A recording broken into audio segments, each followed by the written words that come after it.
Oh, absolutely. It's wonderful to be back home. Well, in the middle of my fourth year here at OU, in my last stint, I took on the role as assistant director of the School of Music and was in charge of the undergraduate program and the scholarships and admissions process for all the undergraduate music majors. So I went from being responsible for about 300 students to being responsible for around 700 students. And as we started to have a family and those kind of things, balancing all that out was becoming more and more challenging.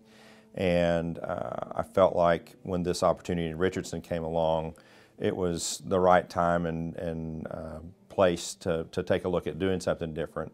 And so that's where we've been the last 2 years, is doing that.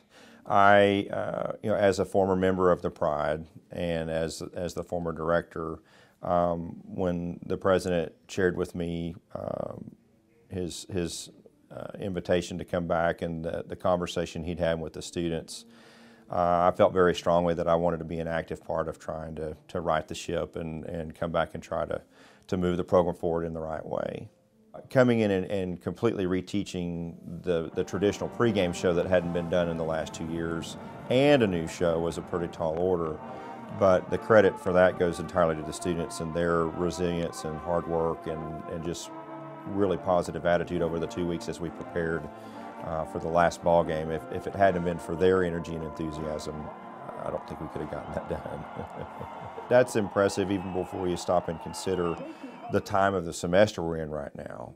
As the academic demands on the kids are really reaching their zenith, heading into finals and that sort of thing, projects, exams, the things that are going on right now. The fact that they still had enough left in the tank mentally and physically speaks a lot to their heart and their desire to do a great job for the university that we serve. Well, my goal as the person that's charged with leading the program right now is to reestablish great relationships with all of our constituents, with our fan base, with our alumni, both within and outside of the band, just people all across the state, band directors, prospective students. We want to make sure that we have strong relationships, again, with all of those different entities, so that as we move forward with those folks, that they're proud of what we're doing. They feel like that we're representing the university and the state in a first-class manner, and that the students in the group are having a great experience for generations to come.